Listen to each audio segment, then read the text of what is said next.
poder estar junto com as irmãs, embora das distâncias diferentes, né, pessoas espalhadas em cada local do país e muitos locais do mundo, tem sido realmente uma bênção a cada quarta-feira.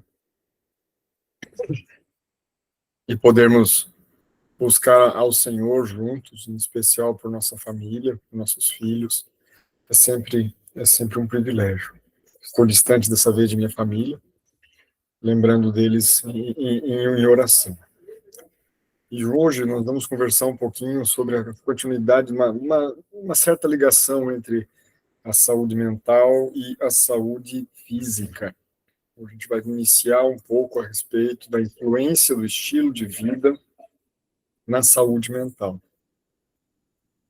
A irmã Dilson tem nos pedido, o Senhor tem nos dado o privilégio de falar com vocês nas últimas semanas sobre a saúde integral, sobre a saúde mental, e o quanto isso interfere, inclusive, na nossa espiritualidade. Nessa última conversa, nós conversamos, inclusive, sobre a questão do preparo que precisamos ter para o tempo que vivemos, o tempo do fim.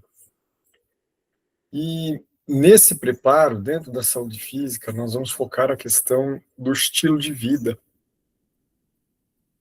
inclusive como sendo a verdadeira prevenção. Se nós entendermos, por exemplo, o que é prevenção, então a prevenção primordial, a prevenção primária, aquela que é ideal, é aquela que ocorre antes da pessoa ficar doente, porque assim ela consegue, de fato, prevenir. Entendendo que prevenir não é evitar, prevenir é reduzir o risco da pessoa vir a adoecer. Tentar entender a diferença, imagine que você vai atravessar uma avenida muito movimentada. Uma avenida de 4 pistas que vão, 4 pistas que vêm. E o movimento é intenso. Imagine aí o movimento nas 4 pistas, lotado de carros, andando como se fossem formigas num carreiro de um formigueiro. E imagine tentar atravessar essas 8 pistas de olhos vendados no horário de pico. É realmente algo muito difícil de acontecer sem que a pessoa seja atropelada ou até mesmo venha a ser vítima fatal.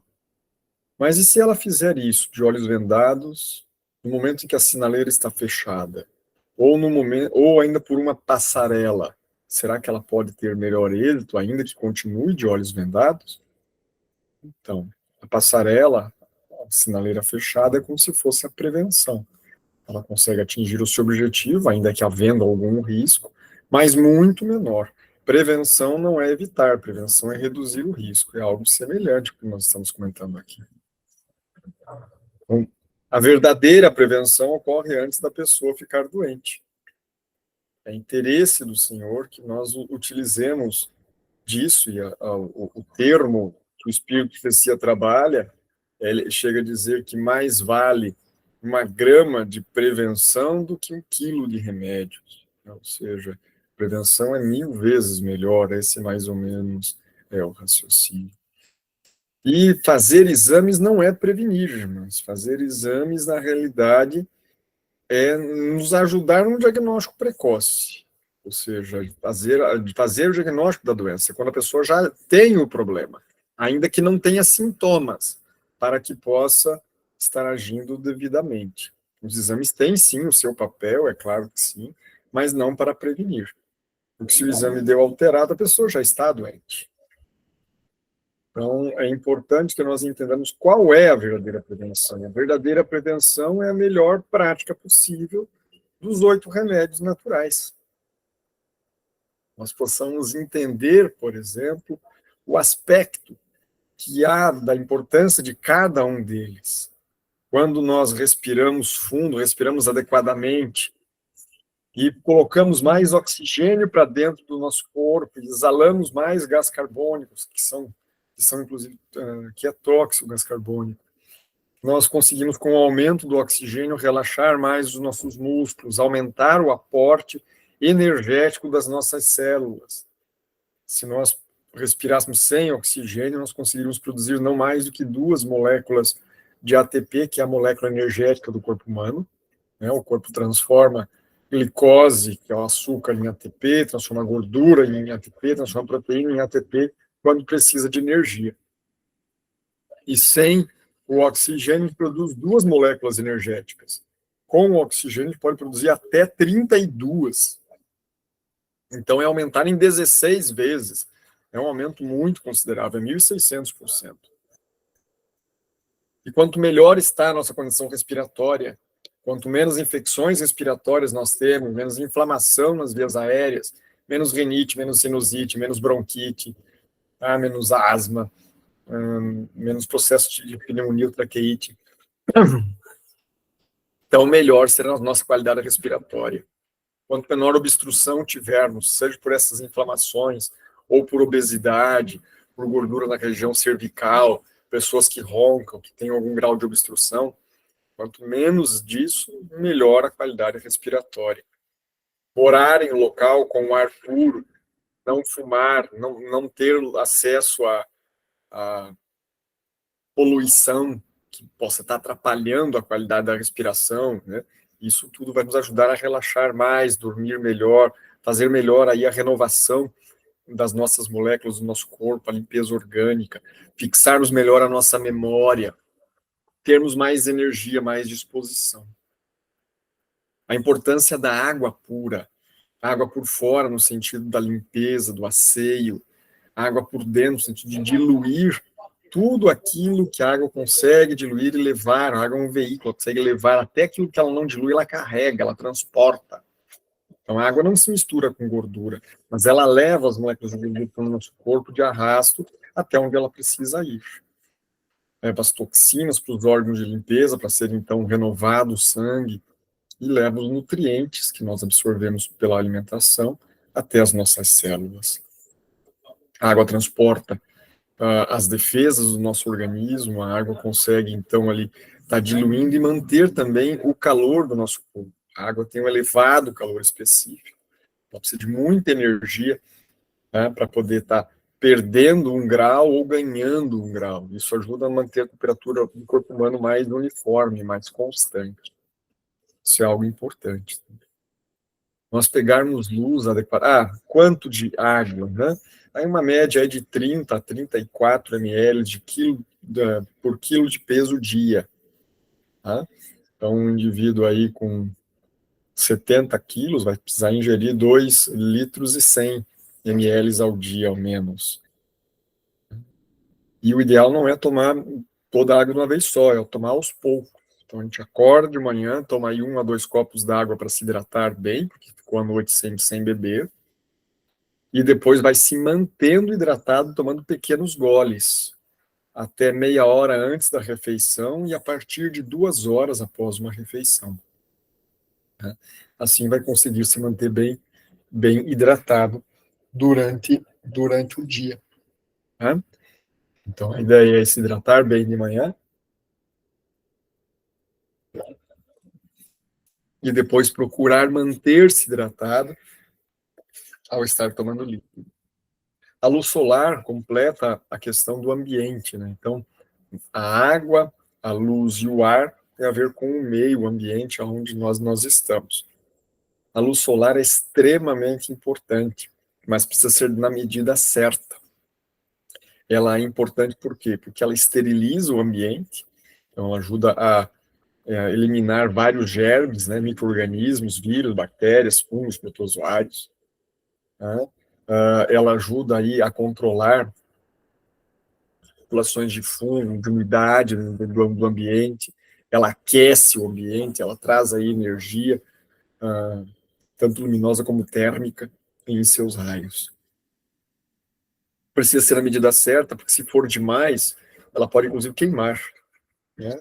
Então, pessoas que ficam muito tempo expostas ao sol têm queimaduras de pele. E pode ter queimadura inicial, aquele vermelhidão, que é queimadura de 1º grau, mas pode ter queimadura de 2º, 3º grau.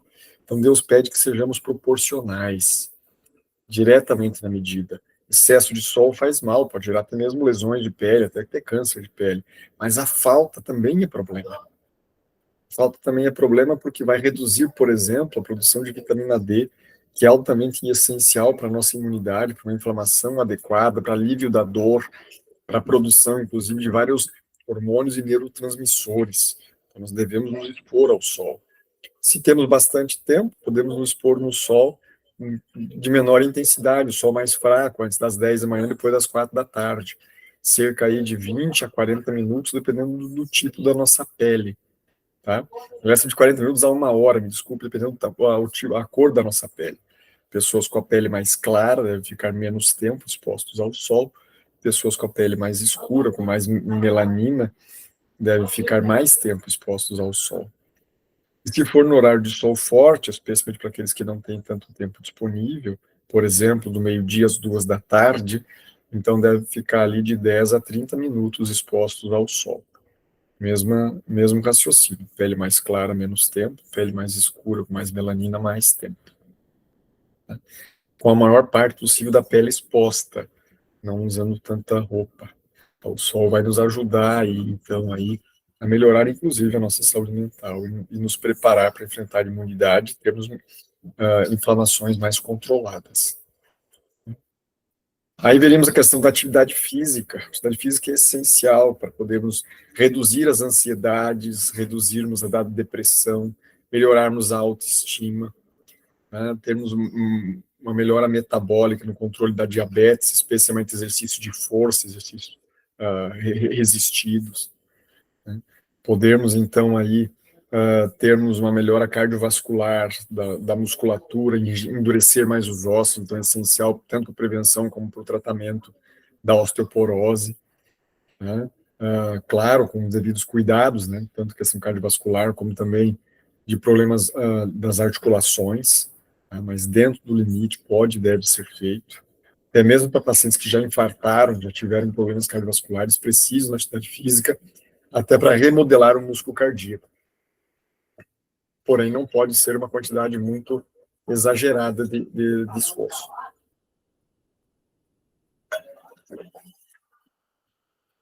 O exercício baixa o colesterol, controla a diabetes, controla a pressão alta, né? Reduz as inflamações e, através da redução das inflamações, reduz várias doenças. É essencial, inclusive, como já mencionei, para o controle de estresse, ansiedade e depressão também. Bom, precisamos dormir adequadamente. É durante o sono que nós poupamos nossas energias, é durante o sono que a nossa memória é fixada, é durante o sono que o sangue passa mais pelos órgãos de limpeza e, consequentemente, tem essa ação mais devidamente feita. Então, nosso corpo fica mais limpo durante o sono, internamente. Durante o sono que as crianças crescem, durante o sono que a maior parte dos hormônios que são que mais acalmam, para identificar como o metabolismo ocorre. É durante o sono que nós temos uma redução da inflamação e da velocidade de envelhecimento. Então, se você quer rejuvenescer, durma bem. É algo essencial para isso. A maior parte das coisas que afetam o sono estão ligados à ansiedade e preocupação. E como nós já conversamos aqui em outros momentos, não é pela ansiedade que nós vamos aumentar a nossa fé, termos mais poder do alto, ou vivermos mais paz e sermos mais responsáveis. Nem pela ansiedade, nem pela preocupação. Bem pelo contrário. Então é essencial que nós organizemos o nosso pensamento. Existe, sim, alguns passos que nos levam a dormir melhor. Posso até, de repente, estar trazendo isso às irmãs num outro momento. Mas, agora, falando nesse geral, a questão dos 8 remédios, né? É muito importante que nós dormimos bem para termos boa saúde física, mental e também espiritual. Porque a pessoa que dorme pouco é uma pessoa que fica mais irritável, que tem menos paciência, e isso afeta diretamente a espiritualidade. Então é essencial que nós busquemos realmente aí termos um sono adequado para termos uma melhor comunhão com o próximo, conosco mesmo, com Deus. Entrando agora na questão da alimentação saudável, né? A alimentação saudável, bom, é um dos itens mais questionados, pessoas muito questionam isso, elas até aceitam os demais remédios naturais, mas questionam a alimentação, especialmente para a questão do gosto. E existem muitas evidências, inclusive científicas, Porém, à luz da escritura, à luz das evidências de criação, sociais, ambientais, as evidências ligadas à questão de saúde, uma dieta integral baseada em plantas é muito superior na produção de saúde. E quando falo de vegetarianismo, eu estou falando do que se convencionou chamar de vegetarianismo estrito, embora o termo seja desnecessário, mas que se cunhou como tendo que ser feito devido ao entendimento dele ser bem diferente, bem vasto. Mas vegetariano significa alguém que só come vegetais, embora algumas pessoas, quando você fala em ser vegetariano, entendem não comer carne vermelha. Porém, carne branca, leite, ovos, manteiga, queijo, derivados de leite, não são vegetais, são produtos de origem animal. Então, ser vegetariano deveria ser igual a comer apenas vegetais, e não apenas deixar de comer carne vermelha. Biblicamente falando, a dieta original que Deus deu ao homem eram apenas sementes e frutos. Com a entrada do pecado no mundo, foi permitido ao homem comer a erva do campo, que originalmente era a alimentação dos animais. E na época do dilúvio, foi permitido ao ser humano comer carne, até porque dentro da arca haviam 7 pares de animais puros, e eles serviriam de alimento devido à falta de plantas, quando até saírem da arca, que foi um ano, o dilúvio durou um ano, né, o dilúvio não foi 40 dias, 40 noites, 40 dias, 40 noites foi um período de chuva, mas o período total do dilúvio foi de 375 dias, foi de um ano e 10 dias. E a terra estava devastada, então tinha que plantar, teria que esperar nascer, para daí poder ter acesso a frutos e sementes, que era a dieta original. Então, foi permitido ao ser humano comer de animais puros. Os animais imundos só tinham um par, se fossem consumidos, não teria descendência aquela raça. Então, foi permitido ao homem consumir um dos animais puros, que eram 7 pares. Mas tinha que deixar um deles, né? Até que as coisas pudessem aí estar se organizando novamente na criação. E no céu não vai haver morte, nem mesmo morte de animais para nos servir de alimento. E todo cuidado de saúde, nos fala a palavra de Deus, todo cuidado de saúde é para a honra e glória de Deus. É um ato de adoração. Faz parte, assim como nós vimos, inclusive, na última vigília, faz parte do preparo que nós temos que ter para o tempo do fim, para o tempo que vivemos. Nós vamos nos preparar para viver no céu. Isso inclui tudo o que fala, que tem a ver com o que ocorre no céu, inclusive a alimentação.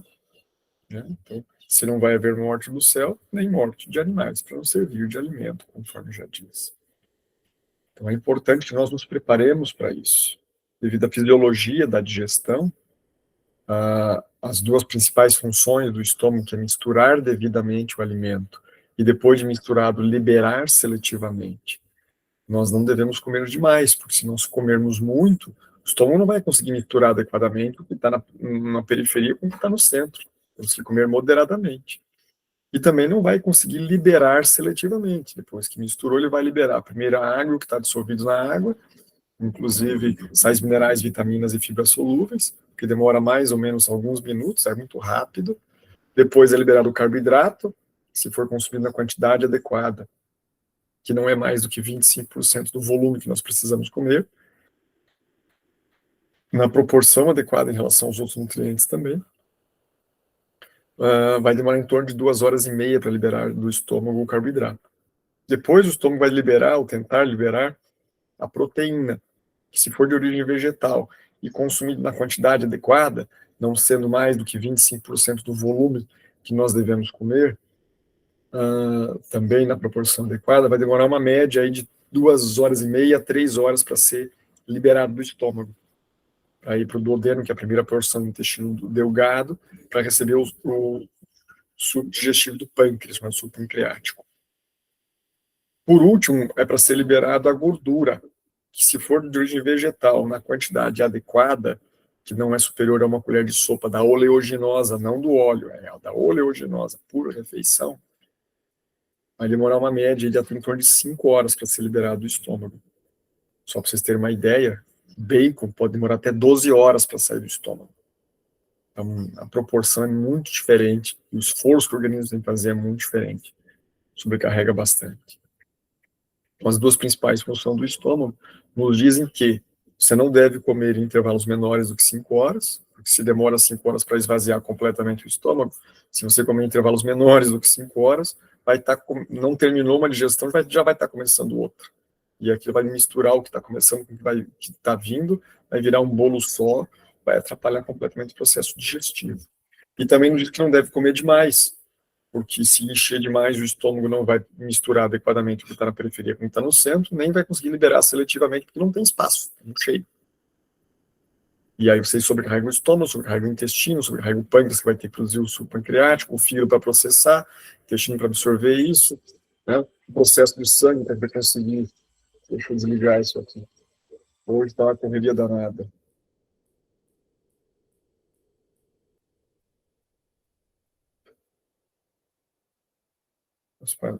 Se não entende algumas coisas.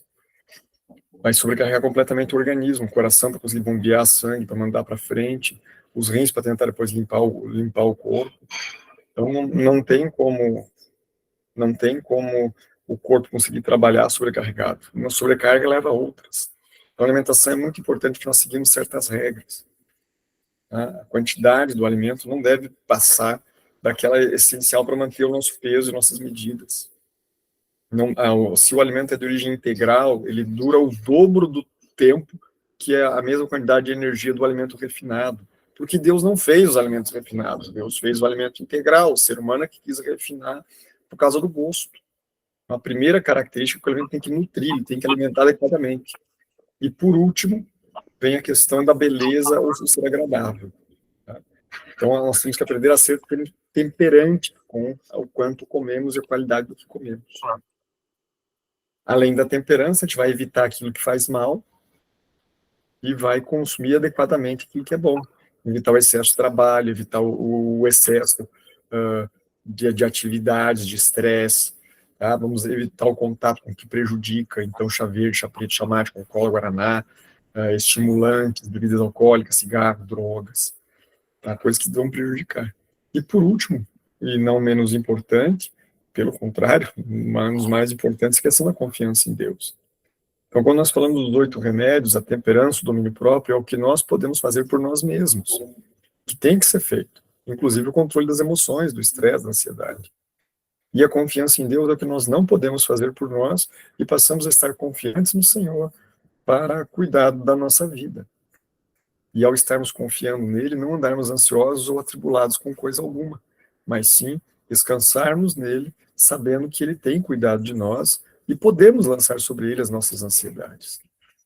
Então, a importância da completude da melhor prática possível dos 8 remédios traz para nós a segurança de termos uma saúde renovada e fazermos isso pelo motivo adequado, que, por exemplo, segundo Romanos 12, 1 a 2, ao estarmos apresentando os nossos corpos como um sacrifício vivo diante de Deus, estamos fazendo um culto racional. E não fazemos isso conforme ao que acontece à nossa volta, o modismo, a cultura. Nós fazemos isso pela transformação da nossa mente e não nos conformamos com o presente século, para que possamos, então, experimentar a boa, santa e agradável vontade de Deus. Então, a referência passa a ser ao Senhor e não a nós mesmos. Não o que acontece à nossa volta, que estamos acostumados a fazer ou ver em nossa família ou círculo de amizade, de influência. O que Deus pede para nós é a referência, porque cuidar da saúde é um ato de adoração. Não cuidamos da saúde apenas para reduzir a chance de adoecer ou de morrer, mas cuidamos como ato de adoração. Porque quer bebais, quer comais, ou façais outra coisa qualquer, fazemos tudo para a glória de Deus. Estamos cuidando do templo do Espírito Santo. Então, nessa busca de cuidar daquilo que é de Deus, que não somos de nós mesmos, fomos criados e comprados por alto preço. Não foi por prata ou ouro que fomos comprados, mas pelo precioso sangue de Cristo Jesus. Nós só somos mordomos, só cuidamos daquilo que é dele. Então é extremamente importante que nós busquemos ao Senhor de uma forma intensa e pelos motivos corretos. Não por simplesmente medos ou temores, mas por sermos pais, por serem mães, e podemos buscar os nossos filhos. Porque Deus nos deu nossos filhos para nós cuidarmos deles.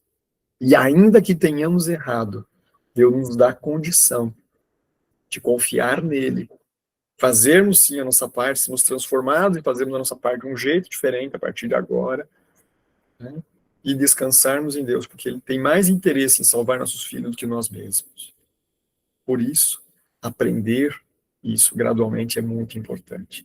E eu finalizo com uma passagem que está no livro Medicina e Salvação, página 224, parte final do parágrafo, que diz assim: quando o enfermo e sofredor fizer apenas o melhor que sabe, perceba que a passagem diz fazer apenas o melhor que sabe, não é o fizer perfeitamente. Quando o enfermo e sofredor fizer apenas o melhor que sabe, no sentido de viver os princípios da reforma de saúde, e não uma vez ou outra, perseverantemente, 9 em cada 10 casos ficarão livres de seus males. Essa é uma promessa maravilhosa de Deus. Quando o enfermo e sofredor fizer apenas o melhor que sabe, no sentido de viver os princípios da reforma de saúde, perseverantemente, 9 em cada 10 casos ficarão livres de seus males. Uma promessa grandiosa. De um Deus que ama, e de um Deus que sabe o contexto da nossa vida, ele considera onde vivemos, para saber se nós podemos fazer mais ou não. E assim como ele deu o seu melhor, Jesus Cristo, ele deu tudo, nós também devemos dar tudo por ele. E cuidarmos do templo do Espírito Santo, com um ato de adoração, um culto racional, por adoração a ele, cuidarmos do corpo que ele nos deu. E assim teremos saúde integral. Assim nós teremos realmente condições de termos a melhor saúde mental, a melhor saúde física, a melhor condição espiritual e, de fato, fazermos prevenção. Pois essa é a nossa obrigação, reduzirmos a sobrecarga, aliviando a nossa melhor condição de reagir a cada dia, ao dar ao nosso corpo as melhores condições de ele funcionar. E assim, nós vamos sendo transformados para a honra e glória do Senhor a cada dia. Eu desejo a todas as mães que clamam pelos seus filhos, que elas, e de acordo com a condição de influência que tiverem todos os seus familiares, porque a mulher é disparadamente o agente mais importante na promoção de saúde. Não é o médico, não é profissional de saúde, é a mãe. A mãe é o agente mais importante na promoção de saúde integral em todas as famílias. Então, educar devidamente as mães em relação à educação e saúde é um dos principais atos de qualquer profissional de saúde.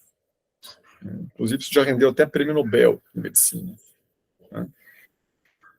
Que Deus possa abençoar essas mães, para que elas e todas as pessoas que estiverem sob sua influência direta ou indireta possam realmente gozar de mais saúde, e Deus possa ser mais honrado e mais glorificado também ao estar nos cuidando dele. Assim como estudamos na lição da Escola Sabatina na semana passada, glorificarmos a Deus em nossa vida ao cuidado do nosso corpo. Deus abençoe, meus irmãos.